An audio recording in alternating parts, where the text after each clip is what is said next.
서게 되어서 기쁘고 감사합니다.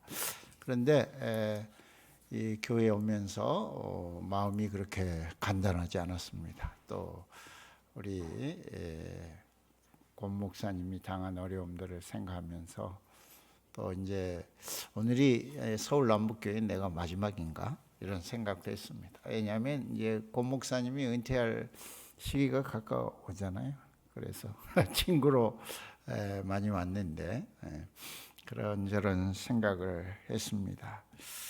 이 11월은 종교개혁 기념의 달입니다. 그래서 사실 루터의 생일이 11월 11일이거든요.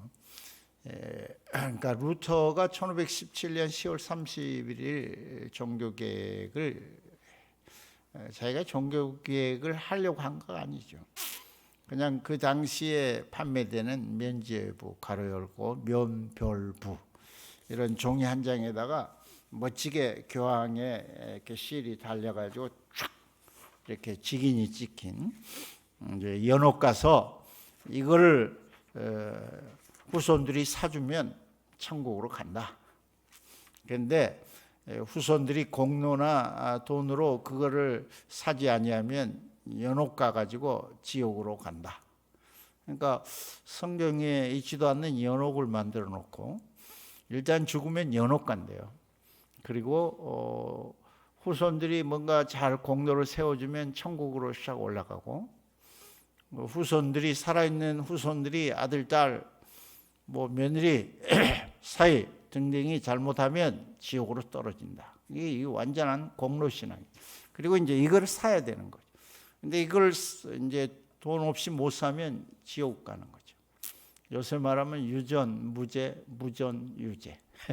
그러니까 그때도 그게 통했던 거예요. 돈으로 면벌부를 사면 면벌부, 면죄부가 뭐냐? 죄는 사했는데 예수 그리스도가 십자가에 죽으심으로 우리의 죄를 사해 주셨는데 벌은 사하여 주지 않았다. 그런데 그래서 그 벌의 문제 때문에 연옥으로 일단 가가지고 이제 공로에 의해서 그 벌이 없어지면 지옥으로 가고 이 벌이 그대로 나오면 지옥으로 떨어진다. 천국으로 가고 지옥으로 떨어진다.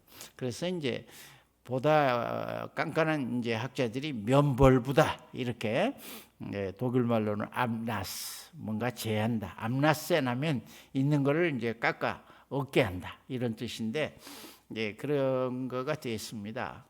근데 그런 이제 루터 교회 독일의 상황에서 이제 그 암나스 불입 면죄부의 문제가 이제 부각되므로 루터가 1517년 10월 31일 이제 95개 조 라틴어로 된 거를 벽에 붙입니다. 비텐베르그 성이 세운 성교회 정문에 그걸 붙이는데 여러분이 비텐베르그 그 교회에 가면 거기에 이제 시립교회가 있어요. 시립교회는 루터가 다니던 교회고 이제 그 성교회는 성주가 다니던 소위 말하는 팰리스 처치 왕궁이에요, 왕궁. 그게 이제 지금도 관광으로 가면 비텐베르그에 이제 좀 루터 집에서 한 얼마나 떨어졌을까요? 1km도 안 떨어졌지. 한 몇백 미터. 그게 이제 왼쪽 편에 그 비텐베르그 슬로스키르케라고 있는데 거기에 가면 이제 루터가 그 정문 동으로 된 정문에다 이걸 붙였다. 뭐 이렇게 해가지고 사람들이 이거 여기에 붙였구나 그랬는데 사실은 벌써 없어졌어요.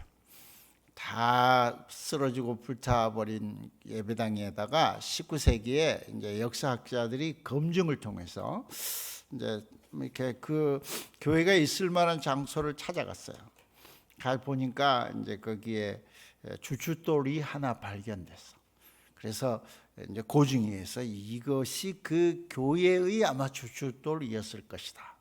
이런 생각을 하고 그 주춧돌을 중심으로 예배당을 다시 지은 거예요. 참 진짜인지 알고 뭐 어쩔 줄 몰랐던 여러분들이 계실 건데 좀 실망스럽죠. 사실은 옛날에는 목조 건물에다가 이제 주로 전쟁이 오래 걸렸어요. 종교 전쟁 같은 경우는 1618년에 48년 30년 동안 전쟁을 해가지고 전쟁 나면 주로 이제 군사들이 하는 짓이 적진에 들어가면 좋은 건물, 뭐 예배당, 그게 이제 신앙 전쟁이거든요. 가톨릭과 신교와 구교의 싸움이었기 때문에 예배당이라고 생기면 갖다 불태워버리고, 또 가가지고 성당이라고 생긴 걸 불태워버리고, 뭐 이런 식이에요. 그러니까 30년 정교전쟁이 끝났을 때 17세기에 독일에는 건물다운 건물이 없어요. 다 불타버려요. 그러니까 대학 교육도 받을 수가 없었어요. 대학도 다 불탔어요. 그런데 이제 결국 어디로 간, 네덜란드로 뭐 다른 데로 가서 대학 교육을 받을 정도가 됐는데, 이제 스위스 같은 경우에는 종교 개혁을 어떻게 했나? 장로교의 본산지가 스위스입니다. 스위스. 거기에는 이제 여러분이 기억하시는 요한 칼빈이 있는데, 칼빈은 종교개혁 세대, 종교개혁자 3명 중에 들어가는데 막둥입니다. 그러니까 루터가 1483년생 여기에, 그 다음에 1546년에 세상을 뜨니까 63세, 한국 나이 64세. 독일도 죽을 때 한 살을 올려줘요. 한국 사람은 태어나면서 한 살이 돼 있는데 독일은 1년이 지나야 한 살이 되고, 그런데 이제 독일은 죽으면서 한 살을 올려버려요. 그러니까 결국 한국 사람, 한국 나이나 독일 나이나 비슷한데 64세 세상을 뜨게 되는데, 스위스 같은 경우에는 거의 같은 시대에 약 50일 차이로 츠빙글리가 종교개혁자로 등장합니다. 그러니까 그 알프스 산을 이렇게 사이에 두고 스위스가 그 알프스 북부 쪽으로 이렇게 그 산맥, 산지에 이렇게 형성된 나라입니다. 그러니까 스위스 사람들은 이제 본래 좀 강골이고 산을 타야 되고 그 억센 토양에서 먹고 살아야 되니까 마음이 좀 센 사람들이 많죠. 우리가 생각하기에 스위스 하면 아름다우니까 이렇게 아름다운데 사람들의 마음이 얼마나 좋을까 이렇게 생각을 되지만, 그건 이제 우리의 꿈이고, 사실은 뭐 칼바르트 같은 경우에 이 세상에서 가장 천국을 닮은 나라가 있다. 거기는 어디냐? 자신의 고국 스위스다.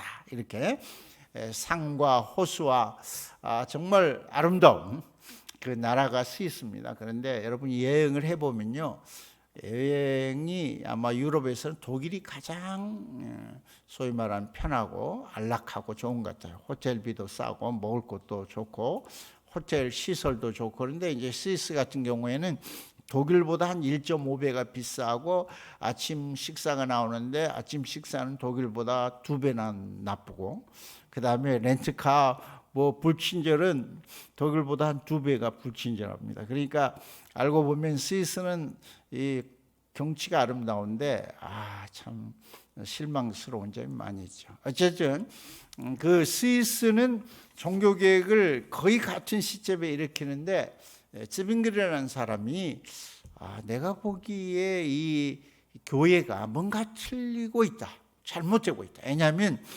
교회가 늘 그 기준, 진리의 기준을 교황이 어떻게 말하느냐, 로마 교회가 그렇게 생각해서 교회가 타락하고 성직자들이 타락하고 잘못된 길로 가는 것을 이렇게 느낀 츠빙글리는 이 교회를 바르게 하려면 오직 말씀에 입각한 설교의 계획이 이루어져야 된다. 말씀이 바로 전파돼야 된다. 뭐 다른 게 문제가 아니라, 교회법이 문제가 아니라 말씀이 바로 전파되는 교회여야 한다 하는 것을 깨닫게 되고, 1484년 루터는 이제 똑같이 이제 루터도 1484년 11월생이고 이 사람은 1484년 1월 1일생이에요.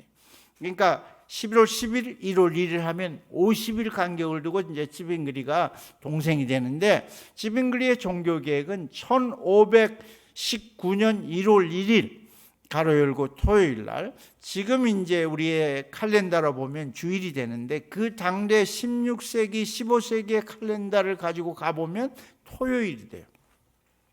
그러니까 이 칼렌다도 이제 이게 하는 게 조금씩 다르거든요. 그래서 그 토요일 날 츠빙글리가 1519년 1월 1일 날 이제 취임식을 하는 거예요. 담임 목사 취임식. 쥐리히의 그로스민스터 교회 취임식을 할 때 거기서 탁 시작하는 거예요. 뭐냐면 이제 저는 로마 교황이 보낸 그 매주일 읽어야 하는 그런 성경 본문, 그리고 그 설교 본문을 따라 설교하지 아니하고 저는 말씀을 마태복음 1장 1절부터 시작해서 한 구절도 빼놓지 않고 하나님의 말씀을 여러분에게 강해 설교하겠습니다. 그래서 찌빙글리의 종교계획은 말씀에 의한 설교로, 루터의 종교계획은 면죄부에 대한 나치너 이의를 제기함으로. 근데 두 사람 다 종교계획 하려고 한 게 아니에요. 후대의 역사가들이 그 사람들의 이 시대를 보면서 어떤 점에서 역사적 터닝 포인트가 이루어졌느냐, 이걸 보는 거예요. 역사적 전환점이 이루어졌다.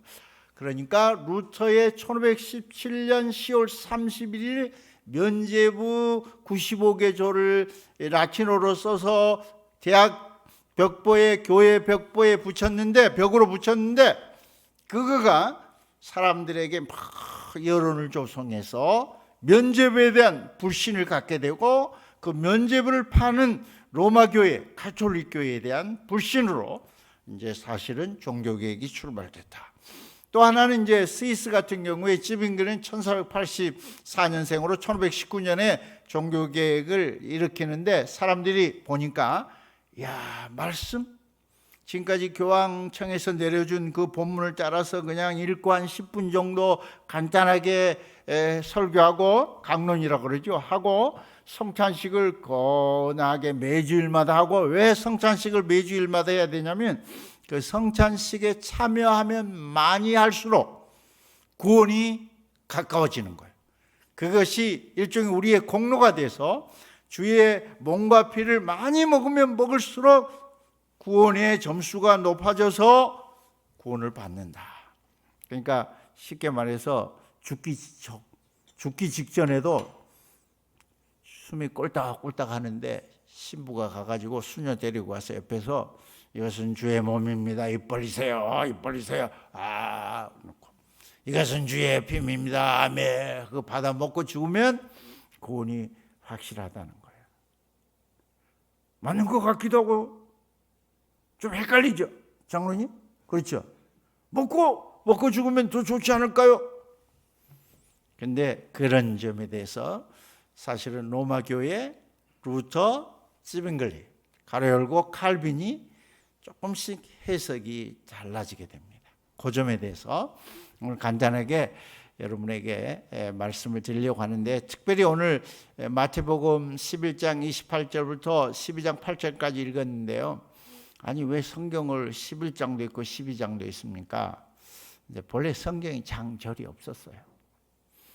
그럼 후대가 이 장과 절을 집어넣었어요. 그러니까 11장 28절 여기에 보면 수고하고 무거운 짐자 다 내게로 오라, 내가 너희를 쉬게 하리라, 이렇게 하면서 12장 1절에 그때에, 이 말씀을 하던 그때에, at that time, 바로 그때에 문제가 생기는 거예요. 그러니까 11장 28절 수고하고 무거운 짐진 자들아 다 내게로 오라, 내가 너희를 쉬게 하리라. 그때에 예수께서 안식일에 이래 제자들이 밀밭을 지나가다가 배가 고프니까 늘 주님을 따르던 제자들은 배가 고팠는 것 같아요.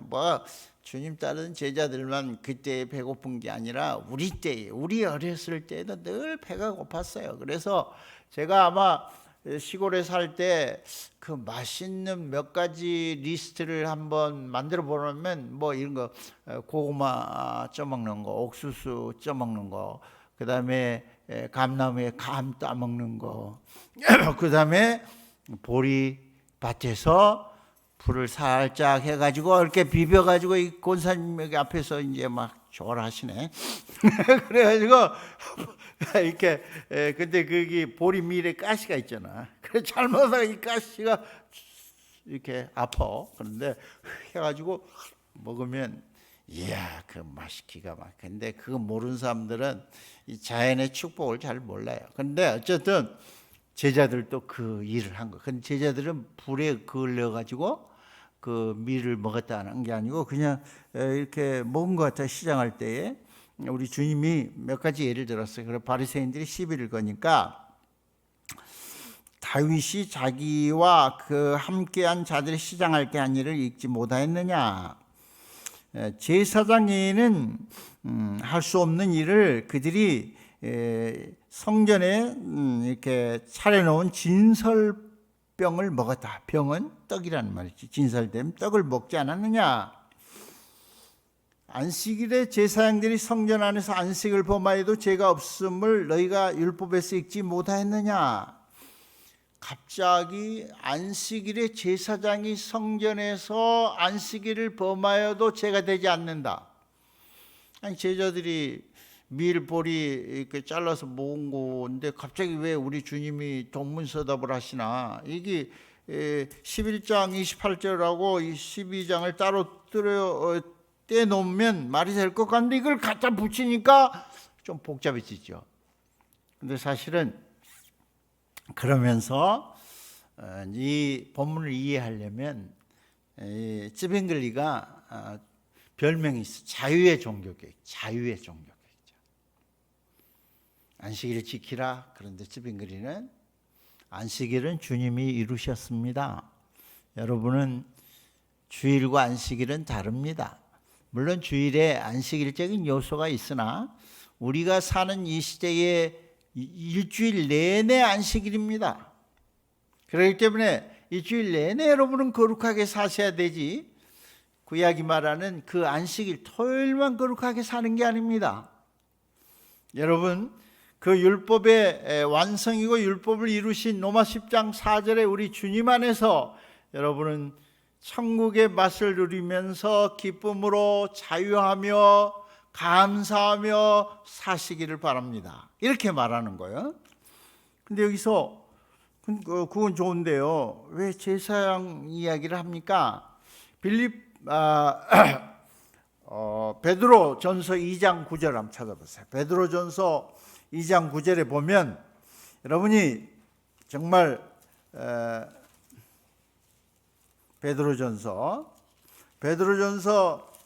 2장 9절에 뭐라고 했어요? 읽어보세요. 누가? 베드로전서 2장 9절에 자, 그러나 너희는 택하신 족속이요 왕같은 제사장들이요 거룩한 나라요 그의 소유가 된 백성이니 이는 너희를 어두운 데서 불러내어 그의 기이한 빛에 들어가게 하신 이의 아름다운 덕을 선포하게 하려 하심이라. 너희가 전에는 백성이 아니더니 이제는 하나님의 백성이요 전에는 국류를 얻지 못하였더니 이제는 국류를 얻은 자니라. 너희는 택하신 족속이요, 이스라엘에게만 해당됐던 거죠.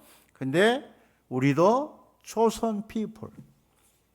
선교사들이 와서 한국에 와서 보니까 이 사람들이 영어로 써보니까 조선을 chosen people, chosen people. 이거 어쨌든 택함을 받은 족속이요. 뭐라고요? 왕 같은 제사장이라. 누가요? 우리 크리스천들이. 앞에는 제사장들이 안식일을 범하여도 죄가 되지 않는다. 그런데 오늘 마태복음 12장에서 보니까 갑자기 우리 주님께서 제사장 이야기를 하는 거예요. 그런데 오늘 베드로전서 2장 9절에 보니까 너희는 왕같은 제사장들이요 거룩한 나라요 그의 소유가 된 백성이니 너희를 어두운 데서 불러내어 그의 기이한 빛에 들어가게 하신 이 아름다운 덕을 선포하게 하려 하심이라. 시간이 없지만요, 우리가 영적으로 제사장입니다. 그러니까 어떻게 되는 거예요? 오늘 그 본문을 가지고 마태복음 12장에 오면 제사장들이 안식일에 성전 안에서 안식을 범하여도 죄가 없음을 너희가 율법에서 읽지 못하였느냐. 우리 주님은 그 성전보다 더 크신 이다.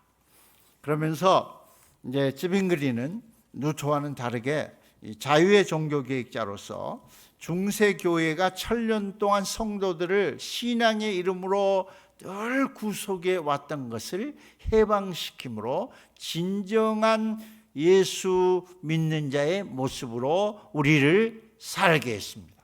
그것이 찌빙글리 종교개혁의 특징입니다. 오늘 혹시 방송실에서 루터와 쯔빙글리의 사진을 한번 보여주시기 바랍니다. 이 사람이 루터입니다. 이 사람 잠깐 루터 먼저 보여주세요. 이 사람이 루터인데 아마 목둘레가 한 18일 되지 않았을까. 이렇게 루터가 내가 비텐베르그 루터의 집에 루터의 그 상이 이렇게 붙어 있어요.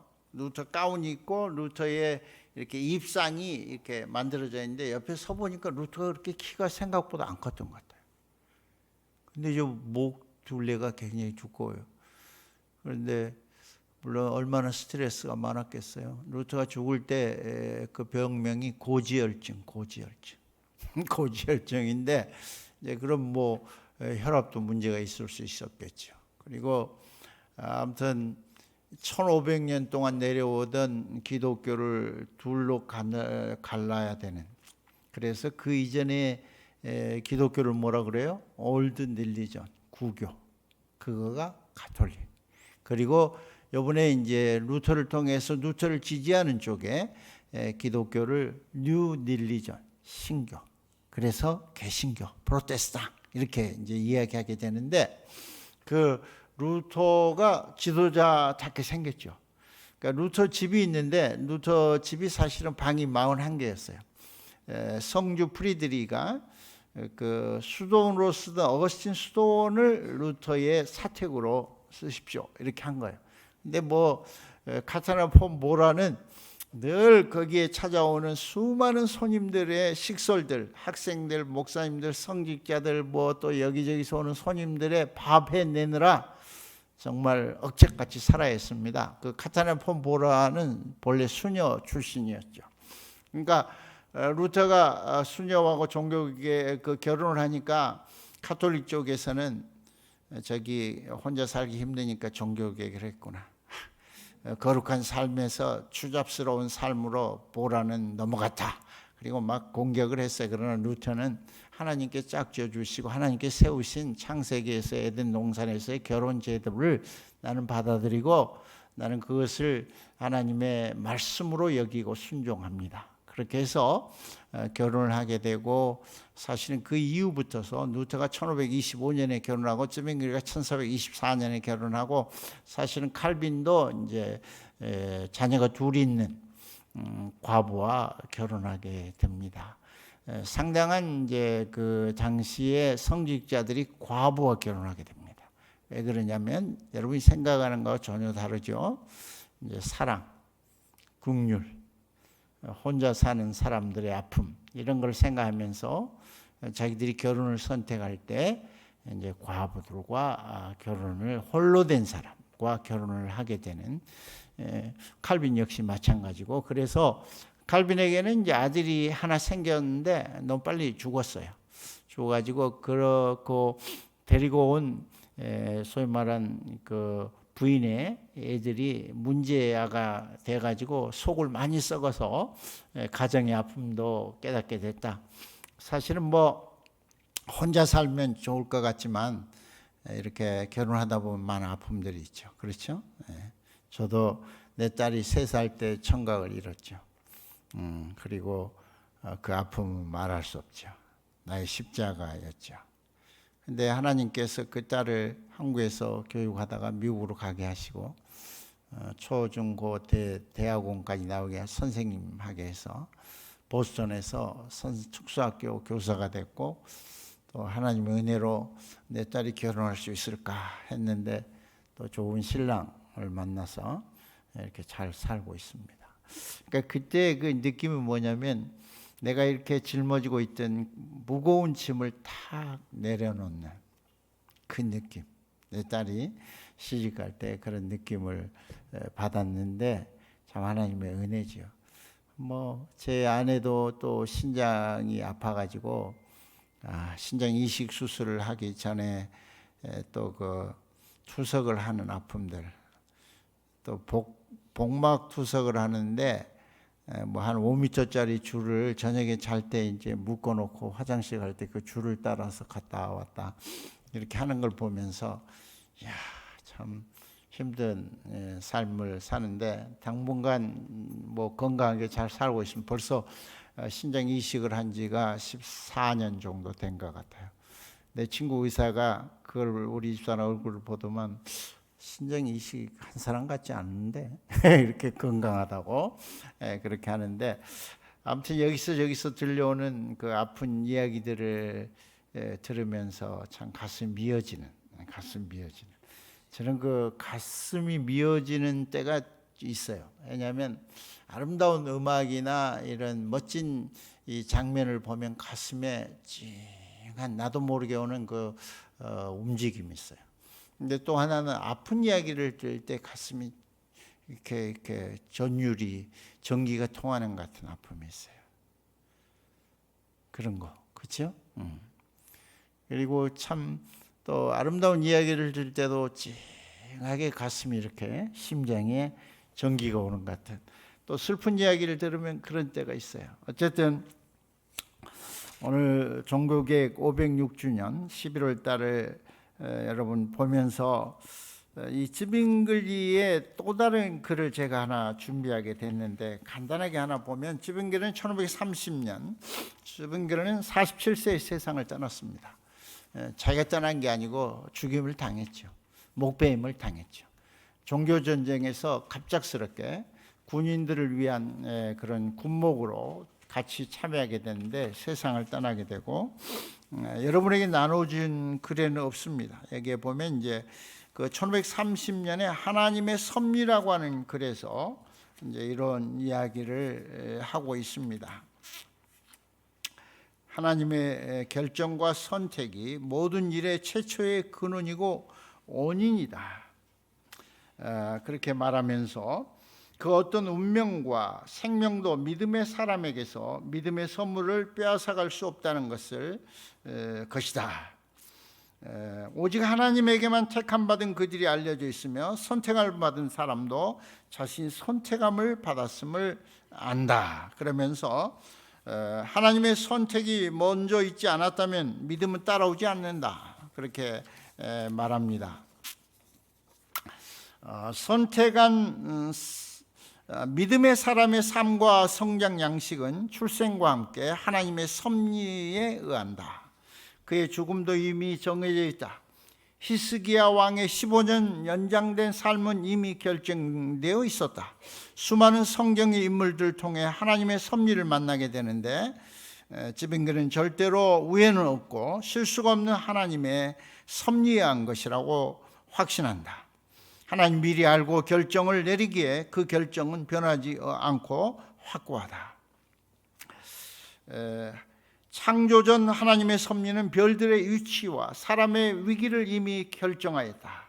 자연 재앙도 하나님의 섭리에 의한 것이고 진정한 신앙 안에서 우연이란 없다. 요셉의 생애도 다윗도 삶도 그리고 머리털을 세고 계신, 우리의 머리털을 세고 계시는 하나님의 섭리가 없다면 두 마리의 참새도 땅에 떨어지지 않는다.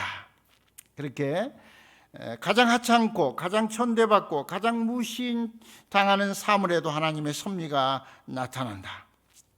하나님의 섭리가 선한 것이든지 악한 것이든지 제대로 사용된다고 믿는다. 사람들은 하나님의 섭리를 잘 알지 못하기에 불평한다. 모든 것은 하나님의 섭리가 명령하고 규정하는 대로 이루어질 뿐이다. 가장 고귀하고 놀라운 가치를 지닌 주제가 쯔빙글리는 하나님의 섭리라고 말합니다. 사실은 1529년 그 마하부르크의 성주 필립 왕 앞에서 그가 설교를 했는데, 한 두세 달 후에 필립 왕이 쯔빙글리에게 편지를 썼습니다. 목사님, 내가 들었던 그 설교를 제가 좀 읽기를 원합니다. 자꾸 생각이 납니다. 그래서 쯔빙글리가 약 7, 8개월 후에 원고 없이 설교를 했는데 한 200쪽의 글을 써서 그 필립 왕에게 보낸 제목이 하나님의 섭리입니다. 그러면서 하나님의 이 섭리를 통해서 가장 고귀하고 놀라운 가치를 지닌 주제가 하나님의 섭리다. 하나님의 섭리는 사물을 돌보며 사물의 행동, 기능, 결정의 과정을 살피고 이 모든 사물의 본래 목적에 이르는 과정에 관여한다. 세계에 존재하는 그 어떤 것도 하나님의 섭리와 무관한 것은 없다. 이 하나님의 섭리를 인정하는 사람은 생애 최고의 행복과 최악의 불행 가운데서도 그것에 맞서는 가장 놀라운 해독제를 지닌 사람이다. 고통을 이겨내는 해독제를 갖는다. 인생이 만나는 모든 삶의 축복과 고난 중에서도 하나님의 섭리를 인정할 때 우리의 영혼은 평안과 기쁨을 누린다. 그러한 신적 기쁨과 감사는 항상 남을 배려하고 돕고 더욱 신실하게 살려는 마음을 갖고 어려운 질병과 고난도 하나님의 섭리한 것임을 인정할 때 흔들리지 않은 하나님을 향한 믿음 안에서 어려움을 넉넉히 이긴다. 사람은 동물과 다르게 영혼을 가진 존재이다. 사람은 진리, 정의, 권리, 의무, 성령을 아는 이성을 가졌고 인식 능력을 소유하고 있는 뛰어난 존재다. 사람 위에 최고의 선, 최고의 이성, 최고의 능력인 하나님이 없다면 사람의 영혼은 평화가 없다. 인간이 가진 이성은 하나님에게로 가는 길로서 하나님의 섭리를 찬양하고 더욱 힘든 인생길에도 하나님의 섭리를 더욱 소망한다. 결론적으로 쯔빙글가 말한 하나님의 섭리는 가장 뛰어난 피조물인 사람에게 주어진 하나님의 사랑이며 놀라운 하나님의 은혜다. 하나님의 섭리가 죄로 인해 죽음에 떨어진 사람에게 다시 찾아온 십자가의 사랑을 가능하게 했다. 우주 안에 존재하는 인생의 생사화복은 하나님의 섭리 안에 있다. 그 하나님의 섭리를 믿고 신뢰하며 살아가는 사람은 확실히 참 평화를 누리는 구원받은 성도이다. 쯔빙글이 말합니다. 우리가 하나님의 섭리를 따라서 어떻게 거대한 인생의 폭풍우를 견딜 수 있겠는가? 이때 하나님의 섭리는 사람의 영혼에 다음과 같은 말을 용기로 불어넣어준다. 너는 이것이 우연히 일어났다고 믿어서는 안 돼. 그것은 내 명령에 따라 꼭 일어나야만 했어. 그렇지 않았다면 그 일은 일어나지 않았을 것이야. 그것은 꼭 일어나야만 했다. 네가 이 어려움을 이기면 너는 놀랍고 아름다운 승리를 거둘 것이다. 이것이 이제 쯔빙글가 말하는 하나님의 섭리입니다. 사실은 이제 미리 본다. 독일말로 포제웅이라는 말을 씁니다. 젠 하면 보다. 이제 제웅 보다의 명사형. 포하면 미리 본다 하는 그 하나님이 우리에게 말하는 거 미리 볼 수 있게 되는 그것이 하나님의 섭리다 이런 뜻입니다. 그러면 간단하게 오늘 나눠준 거 여러분 읽고 마치도록 하겠습니다. 자, 루터와 쯔빙글이 양대 종교 계획자입니다. 1517년 10월 31일 비텐베르크 대학교 교수였던 30대 수도사 루터가 비텐베르크 교회 정문에 면죄부에 대한 라틴어 비판을 95개조로 붙이면서 교회 개혁을 시작했다. 그런데 이 비텐베르크 대학은 당시에 신학과가 있었습니다. 근데 지금은요 조그만 대학이에요. 캠퍼스가 한 2개 있는 대학. 그래가지고 그 당시에 볼로나 대학, 쾰른 대학, 캠브리지, 옥스퍼드 엄청난 대학들이 있었는데 이름도 없는 저 갈릴리 바닷가 촌놈 목수의 아들을 불러냈던 하나님은 비텐베르크 대학교의 30대 무명의 수도사 루터를 불러서 새로운 역사를 일으킵니다. 우리가 생각하는 그 화려한 대학의 그 소문난 교수를 통해서 역사가 이루어지지 않았습니다. 사람이 죽으면 연옥으로 가는데 연옥에서 천국과 지옥으로 갈린다. 후손들의 공로에 따라 천국과 지옥으로 간다고 가르쳤다. 이에 루터는 오직 성경에 근거하여 연옥은 없을 뿐 아니라 돈을 주고 공로로 가는 천국이 아님을 주장했다. 오직 믿음으로 은혜로 구원을 얻는다고 주장한다. 이에 대해 많은 사람이 루터를 지지하게 되고 결국 구교, 올드 릴리전, 신교로 갈라지게 되는데, 종교개혁은 1517년 시작됐지만 둘이 합법적으로 갈라진 때는 1555년입니다. 그러니까 아우그스부르크 종교평화 법정에서, 종교평화회의에서 둘로 가르게 되니까 종교개혁이 일어난 지 38년 동안 지붕 아래에서 싸우다가 결국은 딱딱딱 갈라라. 그러니까 이혼 과정과도 좀 비슷하죠. 둘이 집안에 싸우다가 나중에 이제 갈라서게 되는. 그래서 이제 비로소 1555년에 구교와 신교, 가톨릭과 개신교로 나누게 됩니다. 그 이전에 루터는 1530년 아우구스부르크 신앙 고백을 갖게 됩니다. 그러니까 가톨릭교의 신앙 고백과는 다른 신앙 고백을, 아우구스부르크 신앙 고백을 갖는데, 이건 루터가 쓴 것이 아니라 동역자 멜랑키톤의 도움을 받아 썼습니다. 이 멜랑키톤은 사실은 목사가 아닙니다. 신학자는 맞는데 지금도 독일 루터교 목사들이 이 아우구스부르크 신앙 고백 위에 손을 얹고 안수를 받는데, 그 아우구스부르크 신앙 고백을 작성한 사람은 누구냐? 목사가 아니고 장로가 아니고 그냥 평신도다. 이게 중요하죠. 평신도는 대충 신앙생활해도 된다 이런 거 아니에요. 그거는 우리 종교계 개신교의 본래 의도와 다릅니다. 지금까지 하나였던 기독교는 종교개혁을 통해 비로소 둘로 나뉘어지게 되고, 우리가 아시는 가톨릭교회와 루터교회라고 불리는데, 그런데 이 루터교회, 가톨릭교회가 지금도 공통 분모를 갖고 있습니다. 사도신경을 둘 다 예배 중에 암송합니다. 그래서 사도신경을 세계교회 신앙고백, 일치 신앙고백이라고 합니다. 참 그렇죠? 그러니까 가톨릭에도 사도신경을 암송하면 우리 신앙의 그 중심들이 그 사도신경에 있는데, 그럼 가톨릭에도 구원이 있는가? 있죠. 그런데 쓸데없는 잘못된 것도 많아요. 그래서 이제 그게 문제가 되고 우리가 종교개혁으로 나아가게 되는 것입니다. 그런데 이제 가톨릭을 믿으면 구원을 받느냐? 다 받는다는 말인가? 그게 아니라 그들 안에도 구원받는 사람이 있다. 이렇게 이야기를, 예수를 믿으면 구원을 받으니까. 예수가 십자가에서 나의 죄를 용서했고 내가 구원을 받았다고 믿을 때 우리 구원을 받는 거죠. 그렇지. 오직 믿음으로. 이제 그런 점에서 사도신경을 고백하고 있다. 루터는 참된 교회는, 그런데 바른 말씀이 선포되는 것이다. 말씀이 바로 선포되는 것, 순수하게 선포되는 것, 그리고 성찬의식이 주님이 세우신 대로 집행되는 곳, 거기가 교회다.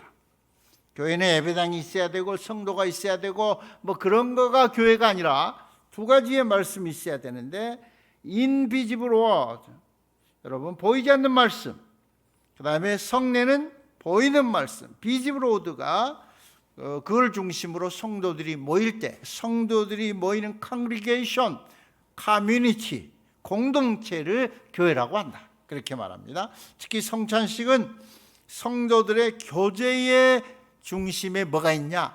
성찬식이 있다.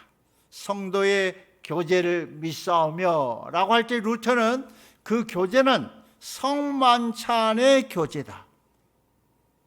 그게 뭐가 있어요? 교제할 때 떡과 포도주가 있죠. 떡이 있잖아요. 그리고 포도주가 있잖아요.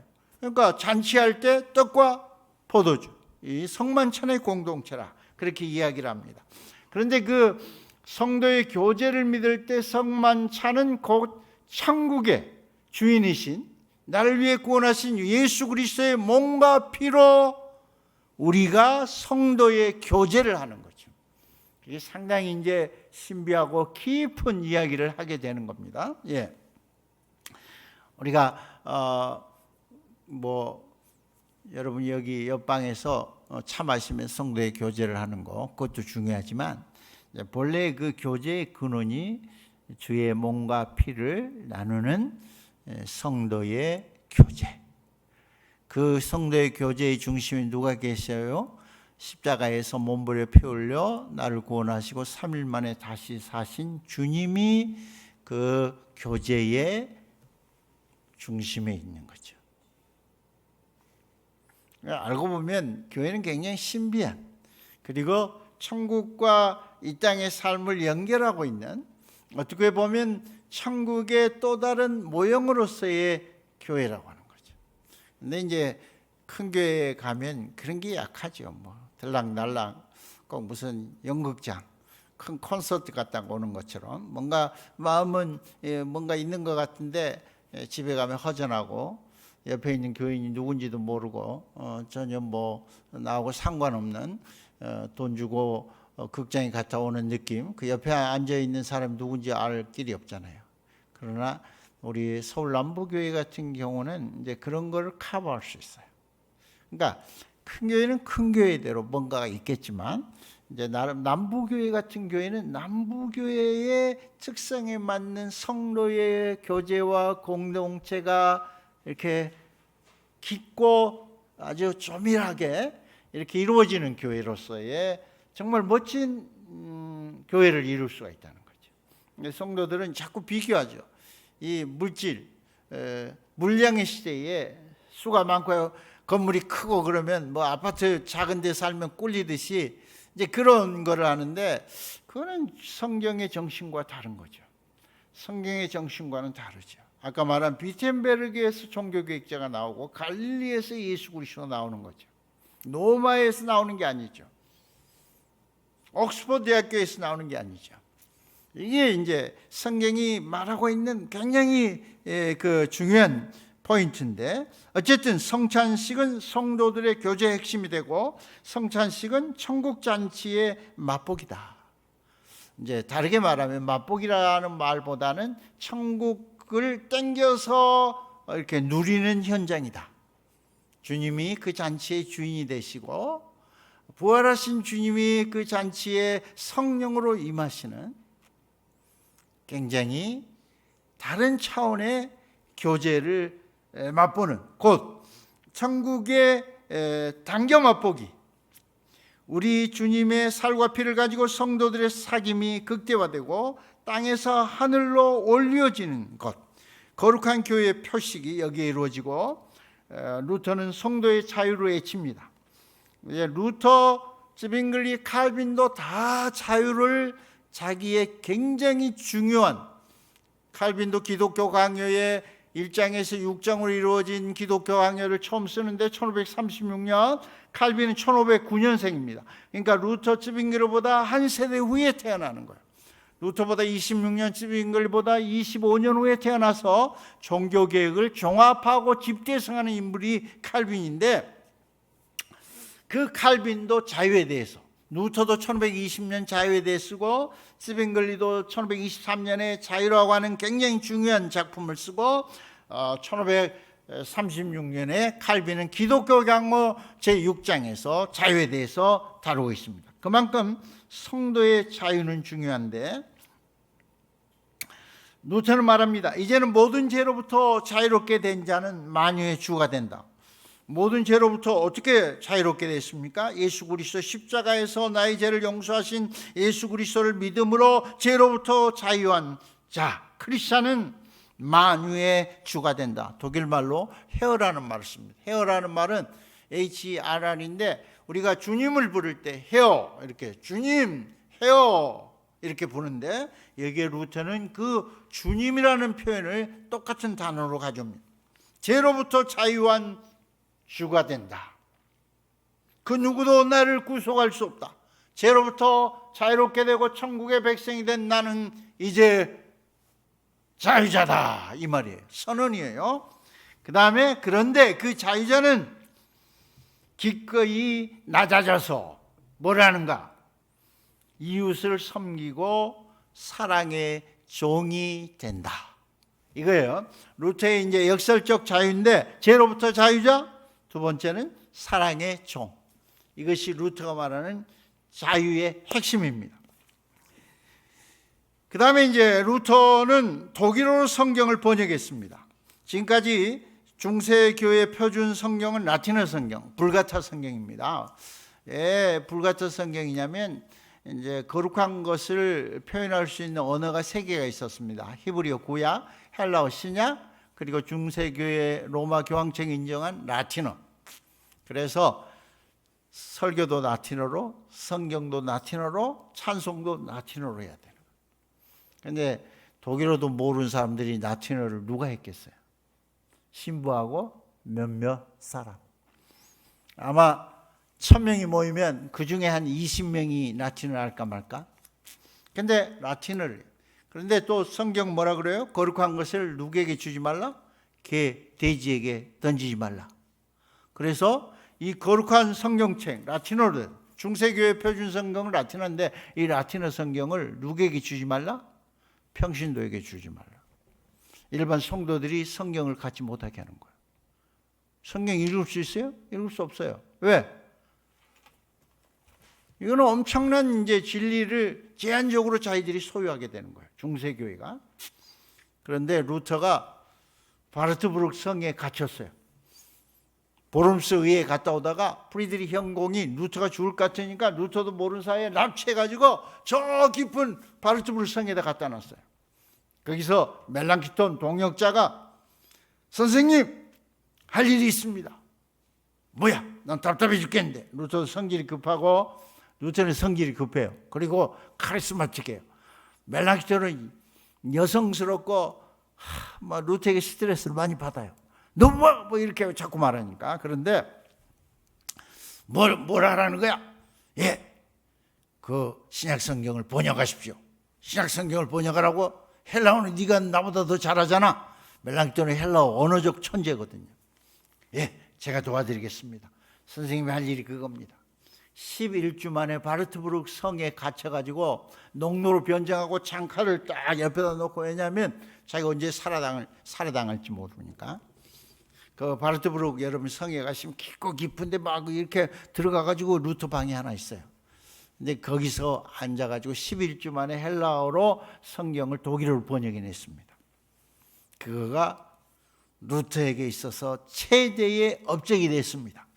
사실은 루터는 큰 저술들이 없습니다. 루터의 저술은 종교 얘기를 하면서 죽을 때까지 독일어 성경입니다. 그래서 독일어는 루터를 통해서 완성이 됐다. 영어는 셰익스피어를 통해서 완성이 됐다. 이렇게 말하는데 독일어를 번역해서 어떻게 됐습니까? 모든 독일 사람에게 읽도록 했습니다. 읽도록. 기가 막힌 거예요. 제가 빨리 끝내야 되는데 할 일이 많고 조는 사람들이 몇 명 졸지는 않는데 졸려고 하는 사람이 보여. 지금 눈이 이래가지고. 근데 어쨌든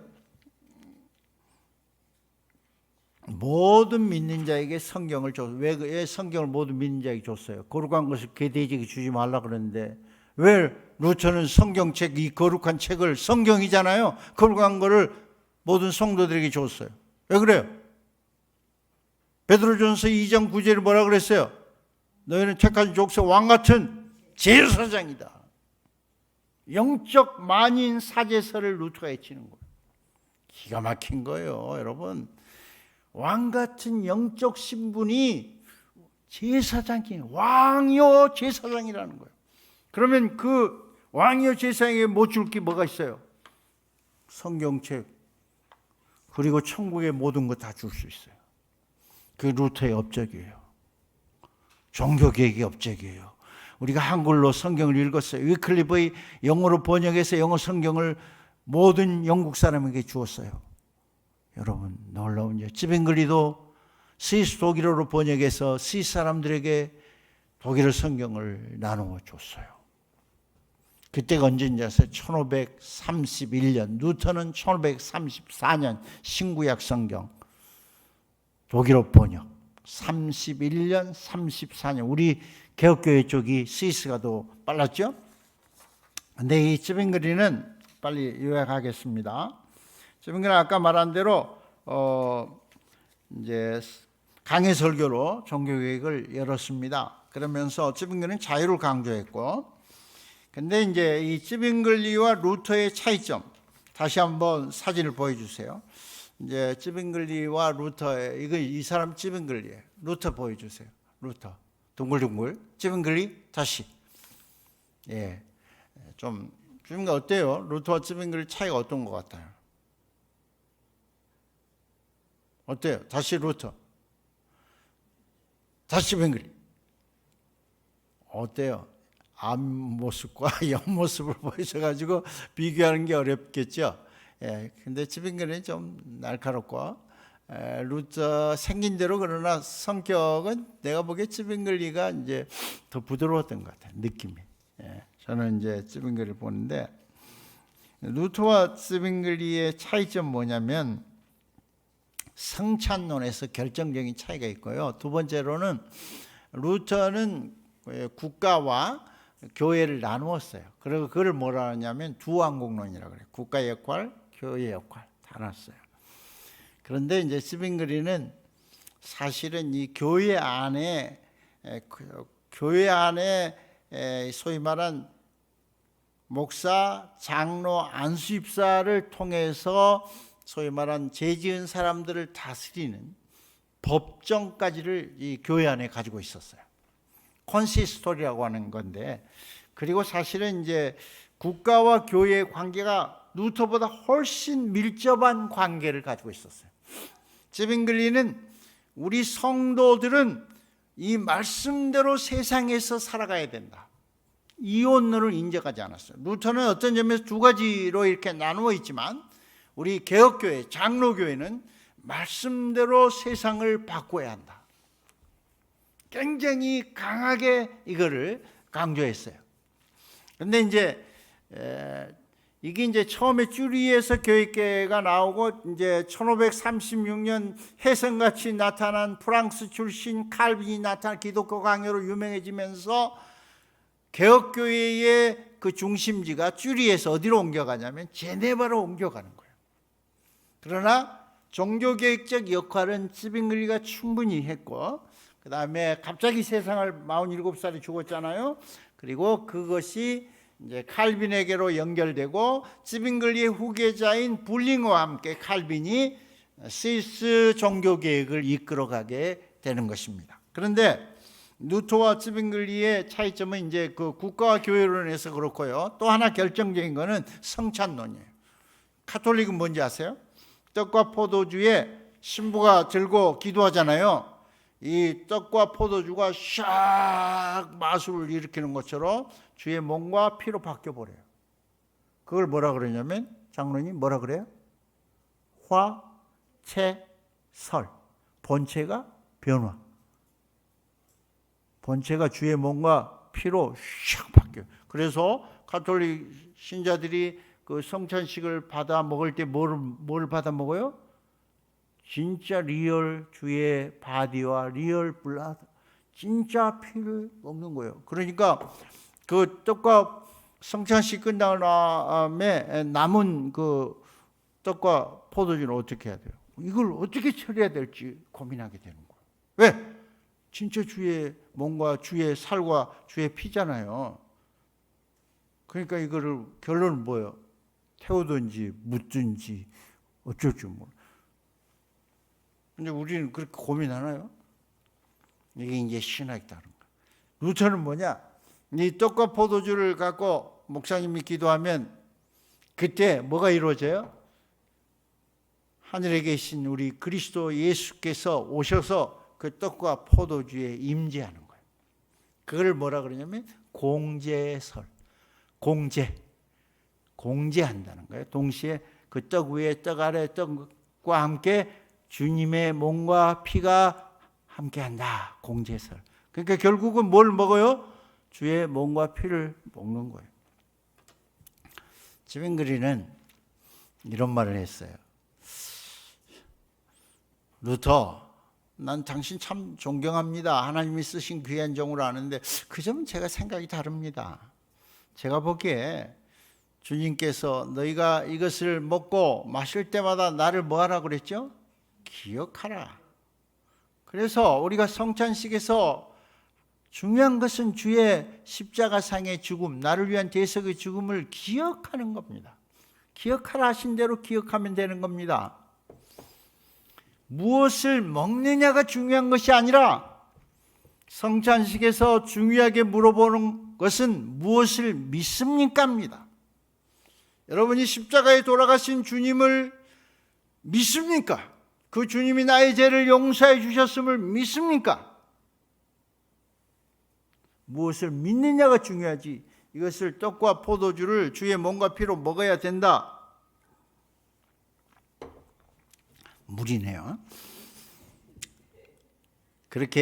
그래서 이것을 먹기 전에 뭘 여러분 믿어요? 먼저 믿었죠.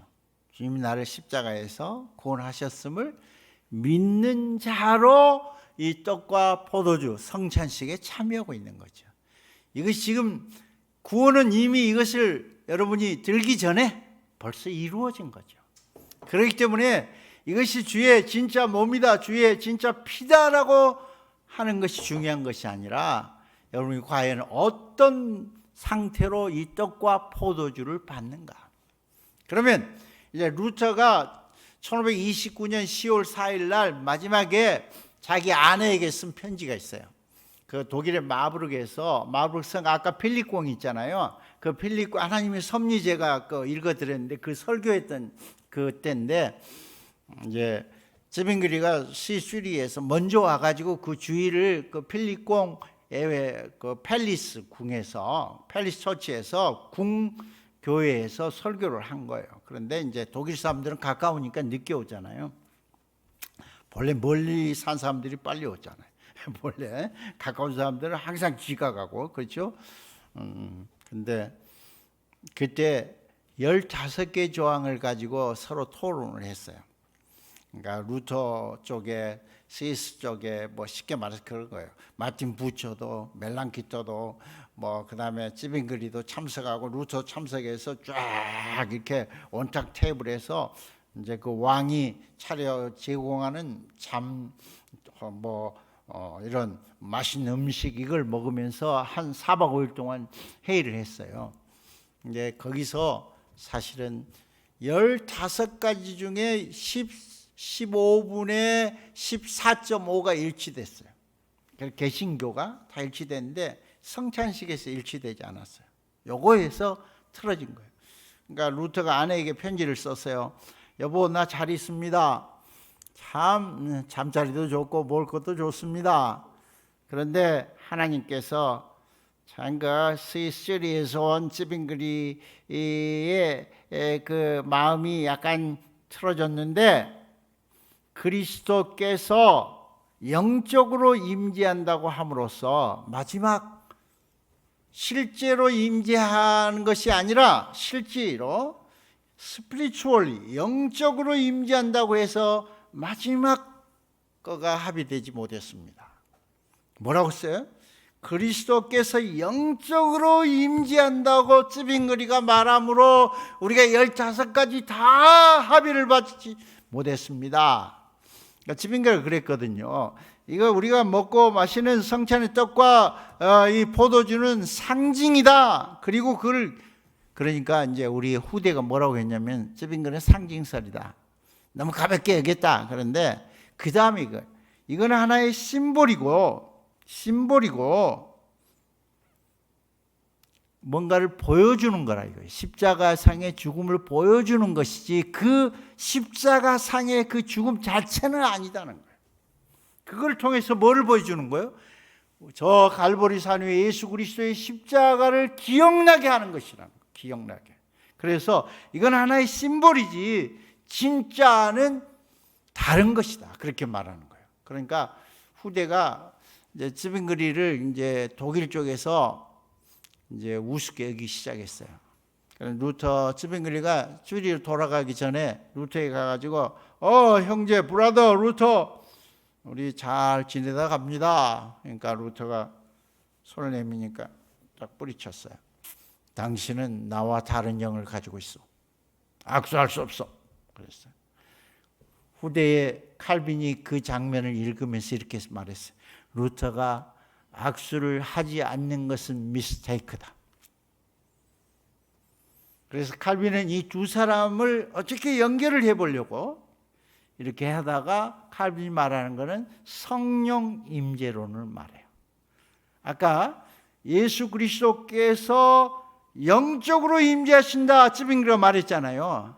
그리스도 영적 임재설이에요. 영적인 스피리추얼은 그리스도의 영은 뭐예요? 성령이잖아요. 다르게 말하면 성령 임재설이에요. 왜? 우리 주님은 부활 승천하셔서 하나님 우편에 계시잖아요. 육체로. 육체는 뭐예요? 권사님이 서울 남북교회에 있으면 집에가 있을 수 있어요, 없어요? 교회만 있어야 돼요. 육체는 장소의 제약을 받는 거예요. 우리 주님은 우리가 똑같은 육체를 가지고 계세요. 그렇죠? 그래서 하나님 우편에 계시잖아요. 그 대신 누가 왔어요? 내가 너희를 따라가는 것이 더 유익하다. 주님이 승천하시기 전에. 그래서 그 대신 누가 오는 거예요? 예수의 영이신 성령께서 서울 남북교회도 우리 천안대학교에도 내가 천안에서 올라왔거든. 성령이 계시는 거예요. 뉴욕에도 독일에도 이 시간 성령께서 함께 하셔서 성령의 역사로 하나님 앞에 예배를 드리고 은혜를 받고 목사님들이 성령의 역사로 말씀을 전하는 거예요. 2000년 전에 하나님의 말씀이 오늘 살아있는 하나님의 말씀이 되는 이유가 뭐예요? 성령이 역사할 때 하나님의 말씀이 되는 거예요. 성령이 역사하지 않으면 목사의 말로 끝나는 거예요. 열매가 없는 말씀이 되는 거예요. 성령이 역사할 때 하나님의 살아있는 역사, 살아있는 말씀이 되는 거예요. 그래서 그 이야기를 하면서 사실 이 두 사람 사이에 이제 공제설, 예수 그리스도가 함께한다, 공제한다 라는 공제설과 이제 찌빙글리와 칼빈의 상징할 뿐이고 실제로 임재하는 것은 예수 그리스도의 영이신 성령께서 임재한다. 예수 그리스도가 영적으로 임재한다. 이거를 이야기를 하게 되고 이런 찌빙글리의 입장이 사실은 영국 교회를 움직였습니다. 영국 교회를 움직였는데 제가 이제 연구를 계속하고 있는데요. 영국 교회를 움직였는데 그 영국 교회가 청교도를 낳잖아요. 그 청교도들의 후예가 미국으로 가서 한국으로 오잖아요. 그러니까 알고 보면 근데 그 영국 교회를 움직일 때는 칼빈의 제네바와 불링어의 이제 찌빙글리의 쭈리가 사실 영국 교회를 앞에서 움직이고 칼빈이 등장함으로 이제 그 다음에 이제 칼빈주의로 영국 교회를 움직이게 되고 신대륙으로 가게 되는 그런 그리고 한국 교회에 오게 되는 놀라운 사실은 우리 한국 교회에 있는 이 교회들 있잖아요. 뭐 침례교, 감리교, 성결교 또 뭐가 있어요? 우리 장로교뿐만 아니라 그 교회들이 루터교가 아닌 이 스위스 개혁교회의 영향 아래에 있다고 하는 거예요. 그러면 루터교회는 뭐냐면 독일과 덴마크, 스웨덴, 북구라파 그쪽에 이제 루터교회가 영향을 주고 영국을 통해서 미국에 이제 강력한 영향을 끼친 이런 교회들은 알고 보면 스위스 종교개혁의 후예들이다 하는 것입니다. 제가 놀라운 거는 그 미국의 감리교회에 제가 집회하러 갔는데 성찬식을 한대요. 가만 보니까 제네바 예배 모범, 칼빈이 했던 제네바 예배 모범과 거의 비슷한 예배 모범으로 성찬식을 하고 있는 거예요. 그래서 제가 깜짝 놀랐어요. 그런데 제가 연구를 할수록 이런 연유에 의해서 특히 성공회가 찌빙글리의 쭈리의 신학의 영향을 받아서 그런 이제 신학을 갖게 됐다. 뭐 이런 이야기들을 보게 되는데 우리 주님 오실 날이 가까운데 그리고 뭐 세상에 재난이 이곳저곳에서 자꾸 일어나는데 세상이 곧 끝날 것 같은데 그죠? 제가 뭐 살 만큼 살다 가겠죠. 그러나 우리의 후손들, 우리의 2세들이 얼마나 살지 모르겠어요. 세상이 너무 심각하게 곳곳에 지진과 뭐 위기 또 전쟁이 일어나면서 어쨌든 하나님 은혜 가운데 살아가는 여러분들 되시기를 주의 이름으로 축복하고 서울 남북교회가 남북교회대로의 아름다운 신앙 공동체를 자부심을 갖고 좀 이뤄갔으면 좋겠어요. 자꾸 비교하지 말고 수적으로 이런 거 비교하지 말고 아주 탄탄하고 촘촘한 신앙의 공동체 그래서 하나님 기뻐하시는 굉장히 저는 이 삼성동에 있는 남북교회를 올 때마다 야 진짜 금싸라기 땅에 있는 교회로서 아주 그런 교회인데 그 멋진 신앙 공동체를 이루었으면 하는 마음이 간절합니다. 506주년 종교개혁 기념대회 말씀을 이걸로 맺겠습니다. 잠깐 기도하겠습니다. 아버지 하나님 감사합니다. 우리 권숙 목사님 여러 가지 어려움을 당하고